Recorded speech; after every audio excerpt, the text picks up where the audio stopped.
आपके इंग्लिश के पेपर में one of the major challenging part रहेगा आपका राइटिंग स्किल, जो कि सबसे ज्यादा वेटेज के लिए पूछा जाता है। ये राइटिंग स्किल जिसमें काफी बच्चे दिक्कतें भी फेस करते हैं और यही राइटिंग स्किल जिसमें काफी बच्चों के मार्क्स भी डिडक्ट होते हैं। अब इसी राइटिंग स्किल के किन टॉपिक्स को प्रिपेयर करना चाहिए, किन टॉपिक्स को अटेम्प्ट करना चाहिए और प्रिपरेशन किस फॉर्मेट में रहनी चाहिए, ये सारी चीजें आज की वीडियो के थ्रू मैं आपको बताऊंगा। नमस्कार दोस्तों, मैं सौरभ एडी गाता में आप सबका स्वागत करता हूं। पर आज की वीडियो में हम डिस्कस कर रहे होंगे आपके इंग्लिश के राइटिंग स्किल के बारे में, जहां पर इस चीज को लेकर तीन चीजें डिस्कस करेंगे डिटेल में। सबसे पहले तो मैं आपको ओवरव्यू बताऊंगा कि इंग्लिश के पेपर में राइटिंग स्किल कैसा पूछा जाता है, कितने मार्क्स के लिए पूछा जाता है, कहां पे पूछा जाता है। दूसरी चीज, आपके सिलेबस में कितने टॉपिक्स अवेलेबल है, उसमें से किन टॉपिक्स को आपको चूज करना है प्रिपेयर करने के लिए और अटेम्प्ट करने के लिए, वो मैं बताऊंगा। और तीसरी चीज मैं बताऊंगा जिन जिन टॉपिक्स को आपको चूज करना है उन्हीं को हमने क्यों चूज किया है और उसका प्रिपरेशन फॉर्मेट क्या होगा। अब इन तीनों चीजों को तो डिटेल में जानेंगे ही जानेंगे, तब तक आपको कमेंट करके ये बताना है कि ऐसे कौन से टॉपिक्स है जिनको आपने परफेक्ट कर लिया इंग्लिश के राइटिंग स्किल में। सबसे पहले हम लोग डिटेल में जानेंगे आपका इंग्लिश के राइटिंग स्किल का ओवरव्यू की अगर बात करूं तो आपके इंग्लिश के पेपर में section 5 and section 6 is all about आपका writing skill. Is that clear for you? जहां पर सेक्शन 5 एंड सेक्शन 6 में question number 5, question number 6A, question number 6B, question number 7A and question number 7B, ये 5 questions पूछे जाएंगे। And these 5 questions are based on 10 topics, यानी कि 10 topic के base पे 5 क्वेश्चंस पूछे जा रहे हैं। एंड इन 10 टॉपिक में से किसी भी 5 टॉपिक के बेस पर आपको ये 5 क्वेश्चंस जो है वो अटेम्प्ट करने हैं। Is that clear for you? Overall ये राइटिंग स्किल आपको 25 मार्क्स के लिए पूछा जा रहा है, यानी कि 5 क्वेश्चंस फॉर 25 मार्क्स, हर एक क्वेश्चन 5-5 मार्क्स का पूछा जाएगा। अगर टाइम मैनेजमेंट की बात करूं तो रफली आपके पास 75 मिनट्स टू 80 मिनट्स का समय मिलेगा इस राइटिंग स्किल को अटेम्प्ट करने के लिए। एंड ऑन एन एवरेज हर एक क्वेश्चन को अटेम्प्ट करने के लिए, हर एक टॉपिक के बेस पे क्वेश्चन को अटेम्प्ट करने के लिए 15 मिनट का समय आपको मिलने वाला है। अब इस 15 मिनट को यूटिलाइज कैसे करें? इसमें से पहले 5 मिनट हम लोग यूटिलाइज करेंगे जो क्वेश्चन हमें दिया है उसको पढ़ने के लिए, एनालाइज करने के लिए, और जो चीज हम लिखने वाले हैं उसका एक रफ लेआउट, रफ पेपर पे प्लॉट करने के लिए, रफ लेआउट बनाने के लिए पहले 5 मिनट हम लोग यूज करेंगे। अब उस रफ लेआउट के मदद से जो मेन चीज आप रिप्रेजेंट करने वाले हो, लिखने वाले हो, उस चीज को लिखने के लिए 10 मिनट का समय हम देंगे और इस प्रकार से 15 मिनट का समय हम यूटिलाइज करेंगे। और इसी राइटिंग स्किल में अगर परफेक्ट आपको बनना है तो कुछ चीजों का ध्यान रखना पड़ेगा। दैट इज टाइम लिमिट सबसे पहले, दूसरी चीज वर्ड लिमिट, ठीक है, तीसरी चीज फॉर्मेट ऑफ रिप्रेजेंटेशन, जितने भी टॉपिक्स आप लिखने वाले हो हर एक चीज का एक फॉर्मेट है, उसी फॉर्मेट में उसको रिप्रेजेंट करना है। चौथी चीज ग्रामर वोकैबुलरी जो आप यूज करोगे वो सही रहना चाहिए। पांचवी चीज is sentence formation, easy words की मदद से सेंटेंस को फॉर्म करिए कम से कम मिस्टेक्स करने के लिए। अब उसके बाद हम लोग जानेंगे कि आपके सिलेबस में कितने टॉपिक्स पूछे जा रहे हैं और किन टॉपिक्स को आपको प्रिपेयर करना है और किन टॉपिक्स को आपको अटेम्प्ट करना है। एक चीज जान लीजिए, ये जो 10 टॉपिक्स मैं आपके सामने प्लॉट कर रहा हूं, इन 10 टॉपिक्स में से मैं अभी आपको 5 टॉपिक्स बताऊंगा अकॉर्डिंग टू माय एक्सपीरियंस, जो आपको इजी रहेंगे प्रिपेयर करने के लिए भी और अटेम्प्ट करने के लिए भी और स्कोर करने के लिए भी। जिन 5 टॉपिक्स को अभी आप डिसाइड करोगे उन्हीं 5 टॉपिक्स को आप प्रिपेयर करोगे और उन्हीं 5 टॉपिक्स को आप अटेम्प्ट भी करके आओगे। अब इस वीडियो में जिन 5 टॉपिक्स को मैं मेंशन कर रहा हूं, अदर देन दोस 5 टॉपिक्स, आपको कोई और टॉपिक इनमें से चूज करना है तो यू कैन डू। ऐसा कंपल्शन नहीं है कि जो मैं बता रहा हूं आपको वही फॉलो करना है, बट जो मैं बता रहा हूं that is according to my experience, लिखने का एक्सपीरियंस, टाइम मैनेजमेंट का एक्सपीरियंस और कम से कम मिस्टेक्स में ज्यादा से ज्यादा मार्क्स स्कोर करने का एक्सपीरियंस के हिसाब से मैं आपको बता रहा हूं। सबसे पहले तो लेटर राइटिंग में 2 ऑप्शन आपके पास अवेलेबल है, formal letter, informal letter. Basic है, फॉर्मल लेटर को चूज करेंगे। इंफॉर्मेशन ट्रांसफर में अगेन 2 ऑप्शंस अवेलेबल है, verbal to non verbal, non verbal to verbal. Again हम लोग चूज करेंगे verbal to non verbal. View and counter view और drafting speech, दोनों में ऑप्शन है। हालांकि दोनों का लिखने का फॉर्मेट जो है हालांकि सेम है, थोड़ा बहुत सेम है, थोड़ी सी डिफिकल्टीज है ड्राफ्टिंग स्पीच में, इसलिए हम लोग व्यू एंड काउंटर व्यू को लिखेंगे। डिटेल में बताता हूं क्यों इसको लिखेंगे आगे। Expansion of theme and news report में अगेन हम लोग चूज करेंगे एक्सपेंशन ऑफ थीम को, क्यों वो आगे मैं आपको बताऊंगा। उसके बाद developing a story and narrating experience, दोनों भी ऑलमोस्ट सेम है, तो दोनों में से कोई भी है जो आप अटेम्प्ट कर सकते हो। Is that clear for you? सबसे पहले हम लोग बात करेंगे लेटर राइटिंग की, जिसमें हमने फॉर्मल लेटर को चूज किया है। जहां पर एक चीज जान लो, इनफॉर्मल लेटर होता है वो लेटर जो अपने दोस्त भाई बहन को लिख रहे हो, ठीक है। और इनफॉर्मल लेटर में अक्सर आपको ज्यादा लेंथी खींचना पड़ता है, लिखना पड़ता है। फॉर्मल लेटर वो होता है जो फॉर्मल लोगों को, फॉर्मल एंटिटीज को, फॉर्मल ऑफिसेस को आप लिख रहे होते हो, और उसका एक फॉर्मेट होता है। इस फॉर्मेट के हिसाब से आपको काफी ज्यादा मार्क्स काफी आसान तरीके से जो है मिल सकते हैं। अगर आप इस फॉर्मेट को ढंग से एनालाइज करते हो तो you will get to know कि इसमें से 3.5 मार्क्स, ये 5 मार्क्स के लिए पूछे जाता है। 3.5 मार्क्स हर एक स्टूडेंट को, जो अभी वीडियो देख रहे हैं, हर एक स्टूडेंट को अभी आपके 3.5 मार्क्स कंफर्म हो जाएंगे। कैसे, मैं आपको बताता हूं। सेंडर्स एड्रेस, पिन कोड और डेट लिखोगे, हाफ मार्क मिल जाएगा। हर एक बच्चा इसको लिख सकता है। Name, designation and address of the recipient अगर हर बच्चा लिख सकता है तो उसके हाफ मार्क्स उसके कंफर्म है, 1 मार्क हो गया, ध्यान में रखिएगा। आगे सब्जेक्ट लिखना जरूरी है फॉर्मल लेटर में, ये तो पता है। बस सब्जेक्ट लिखने का फॉर्मेट अगर आपको आ जाता है तो वेल एंड गुड, उसकी प्रैक्टिस हो जाती है। सब्जेक्ट और रेफरेंस अगर आप लिख लेते हो तो यहाँ पे आपके हाफ मार्क्स कंफर्म है, ठीक है।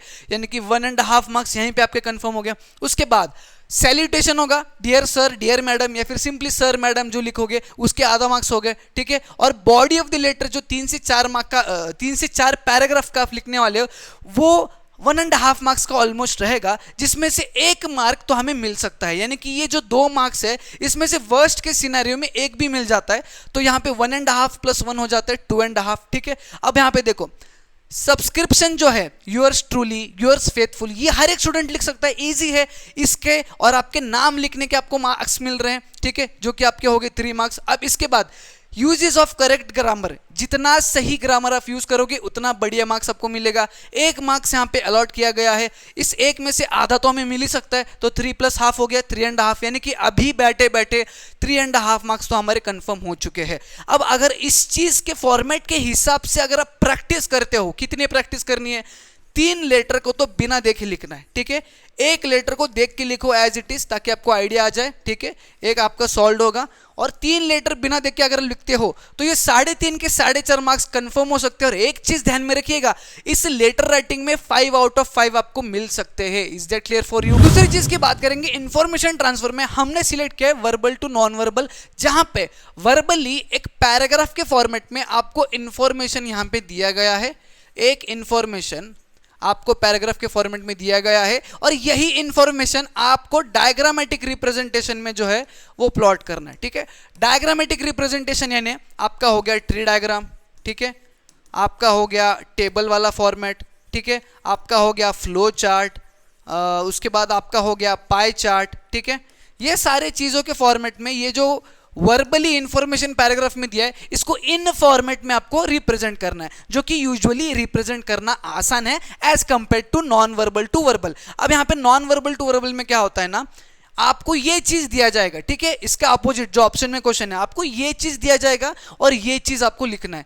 एक मेजर उसमें प्रॉब्लम में ये बताता हूं, 80% ऑफ द स्टूडेंट्स को इंग्लिश में sentence formation, correct usage of grammar and vocabulary में दिक्कत आती है। अब ये इंफॉर्मेशन को अगर आप पैराग्राफ फॉर्मेट में लिखोगे तो इसमें ग्रामर वोकेबलरी में काफी मिस्टेक्स आपके हो सकते हैं, सेंटेंस फॉर्मेशन में काफी मिस्टेक्स होंगे तो मार्क्स भी कटेंगे। बट अगर ये चीज को अटेम्प्ट करते हो, विच इज वर्बल को नॉन वर्बल में अटेम्प्ट करना, तो आपके 3.5 से लेके यानी कि 3.5 से लेके 4 मार्क्स तो यहीं पे कंफर्म है। कैसे कंफर्म है अभी मैं आपको बताता हूं। इस क्वेश्चन में अगर आप सही टाइटल लिखते हो तो उसका 1 मार्क कंफर्म है, ठीक है। जो भी डेटा लिखा है उसको सही से रिप्रेजेंट करते हो उसके 2 मार्क कंफर्म है, ठीक है। रिप्रेजेंटेशन में जो भी आप लेआउट ड्रॉ कर रहे हो, whether it is table, whether it is tree diagram, whether it is flow chart या फिर पाई डायग्राम, जो भी है उसका 1 मार्क मिलता है। और आपके आंसर शीट में इस आंसर का रिप्रेजेंटेशन कैसा है उस पर आपके 1 मार्क मिलते हैं, जिसमें से 3.5 से 4 मार्क्स तो आपके ऐसे ही कंफर्म है, ठीक है। इसमें आपका ग्रामर वोकेबलरी में कहीं पे भी मार्क्स आपको नहीं मिल रहे हैं और उसमें कहीं पे भी मार्क्स आपको कटने नहीं वाले। प्रिपरेशन की अगर बात करूं तो इसको प्रिपेयर करना काफी आसान है। 2 चीजें करना है, सबसे पहले तो इस पैसेज को या फिर इस पैराग्राफ को 2 बार पढ़ना है, प्रिपेयर करते समय भी और पेपर में लिखते समय भी। 2 बार जब हम लोग पढ़ेंगे, पहली बार पढ़ेंगे तो इस पैराग्राफ में जो भी इंफॉर्मेशन दिया है उसका आइडिया हमारे दिमाग में आ जाएगा।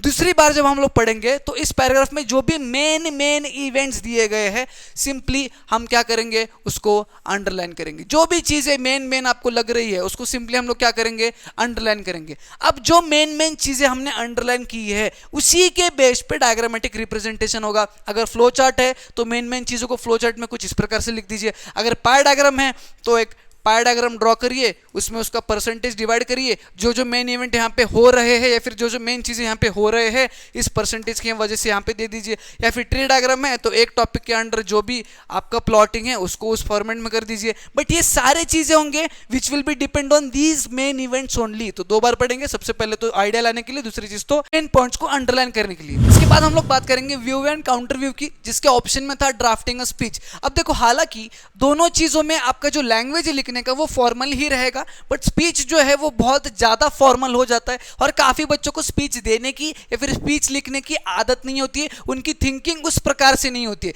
Whereas view and counter view is all about like a debate competition में जैसा सामने वाला एक पॉइंट रेज करता है उसके अपोजिट वे में हम लोग जब बोलते हैं उसी प्रकार से आपको यहां पे सारी चीजें लिखनी होती है फॉर्मल लैंग्वेज के फॉर्मेट में। ठीक है, अब देखो यहां पर क्या होता है ना, आपको एक टॉपिक दिया जाएगा, ठीक है, इस टॉपिक के बेस पे एक तो आपको व्यू दिया जाएगा यानी कि उसका पॉजिटिव साइड दिया जाएगा, या फिर इसका काउंटर व्यू यानी कि ऑपोजिट साइड दिया जाएगा।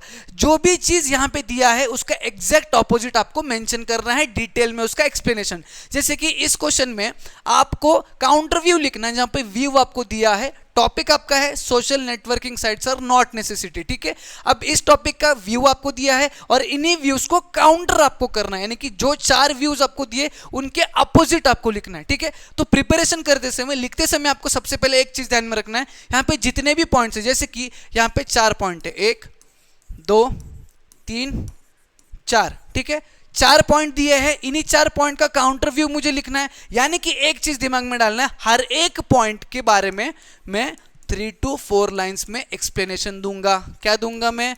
हर एक पॉइंट को मैं 3 से 4 लाइंस में एक्सप्लेन करूंगा। हर एक पॉइंट का काउंटर व्यू जो है मैं 3 से 4 लाइंस में एक्सप्रेस करूंगा।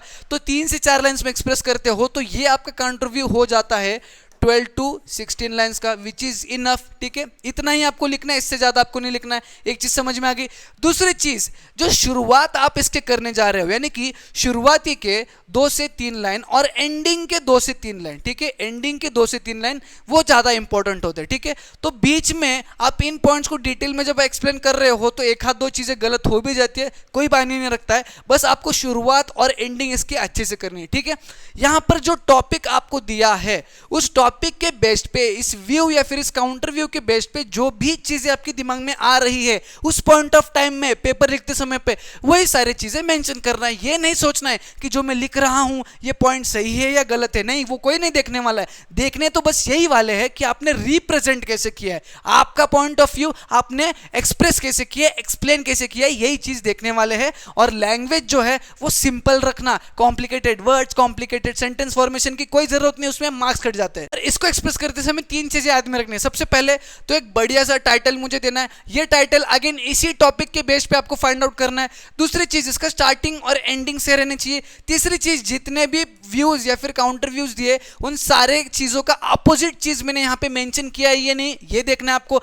चौथी चीज, जो भी आप एक्सप्लेन कर रहे हो वो एकदम सिंपल लैंग्वेज में रहना चाहिए, जो हर एक आदमी को, हर एक टीचर को पढ़ने में समझ में आ जाए। इसके बाद हम लोग बात करेंगे एक्सपांशन ऑफ थीम की, जिसके ऑप्शन में था न्यूज रिपोर्ट। अब हालांकि कुछ बच्चों को न्यूज रिपोर्ट या फिर न्यूज आर्टिकल लिखने की आदत होती है, they can go for news report. जिन बच्चों को आदत नहीं है, I would suggest expansion of theme will be best option for you. ठीक है, हालांकि दोनों भी लिखने में थोड़े से डिफिकल्ट आपको जा सकते हैं, बट विद द प्रैक्टिस आप परफेक्शन में आ सकते हो।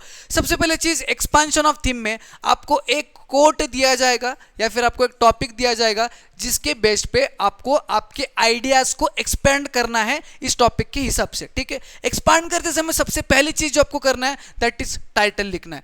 टाइटल कहां से ढूंढे? जो कोट आपको दिया है उसी कोट को पढ़ने के बाद 2 से 3, उसी में से 2 से 3 वर्ड्स को उठा के एक बढ़िया सा टाइटल आपको फॉर्म करना है। दूसरी चीज जिसका आपको ध्यान रखना है दैट इज पहले 3 से 4 लाइन एंड लास्ट की 3 से 4 line are most important in expansion of theme, क्योंकि टीचर्स जब चेक कर रहे होते हैं तो तीन चीजें देखते हैं। सबसे पहले तो टाइटल बढ़िया है या नहीं, दूसरी चीज इसका स्टार्टिंग बढ़िया है और इसका एंडिंग बढ़िया है या नहीं, इसको देखते, और तीसरी चीज आपने वर्ड लिमिट को फॉलो किया है या नहीं वो देखा जाता है, जो कि आपको कहा गया है 80 से 100 शब्द में, यानी कि आपके लैंग्वेज में अगर बताओ तो 3 से 4 पैराग्राफ्स में आपको लिखना है। ठीक है, अगेन इसका अंदाज आपको नहीं आ रहा है तो जब आप प्रैक्टिस करोगे ना भी घर पे तो आपको देखना है कि एक्सपांशन ऑफ थीम मेरा 3 से 4 पैराग्राफ है, कितने लाइंस में आ रहा है। अगर 15 लाइन है, 20 लाइन है, तो उतने लाइंस आपको ध्यान में रखना और उतने ही लाइंस में आपको रिप्रेजेंट करना है। ठीक है, ये हो गया जिसके बेसिस पे आपको मार्क्स मिलने वाले। ठीक है, अब देखो प्रिपरेशन करते समय what you have to think is, यहाँ पे आप जैसे पढ़ोगे स्टार्टिंग और एंडिंग ये थोड़ा सा फॉर्मली लिखा गया है, जैसे कि education is a word with a depth of meaning, education does not mean only learning to read and write, it does not mean only to gain knowledge, it also means developing different skills to live a positive life. अब आप बोलोगे sir ये जो शुरुआत किया है इस प्रकार का शुरुआत मेरे से नहीं हो पाएगा, ये थोड़ा सा डिफिकल्ट है मेरे लिए, but what you have to do is इसी प्रकार के मीनिंग के साथ just simple words and simple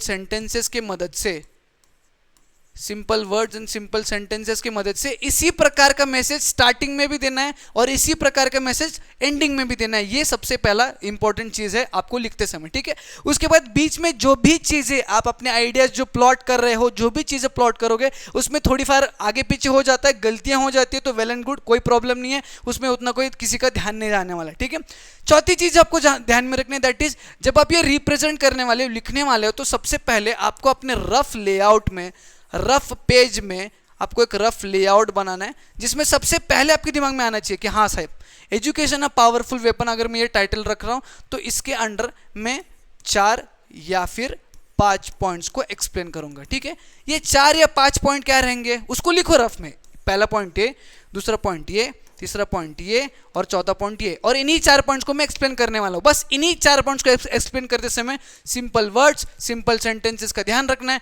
explain करना है, प्लॉट करना है, दैट्स इट। इसके 4 एग्जांपल्स को प्रैक्टिस कर लो बिना देखे, 4 एग्जांपल्स को प्रैक्टिस कर लो। मैं आपको कह रहा हूं 3 to 4 मार्क्स आपके कंफर्म है एक्सपांशन ऑफ थीम में। Is that clear for you? फिर लास्ट में अगर डिस्कस करें डेवलपिंग अ स्टोरी या फिर नैरेटिंग एन एक्सपीरियंस की, हालांकि इनका नाम अलग है बट 90 to 95% दोनों का फॉर्मेट जो है वो सेम है। दोनों में से कोई भी एक चीज आप सिलेक्ट कर सकते हो लिखने के लिए।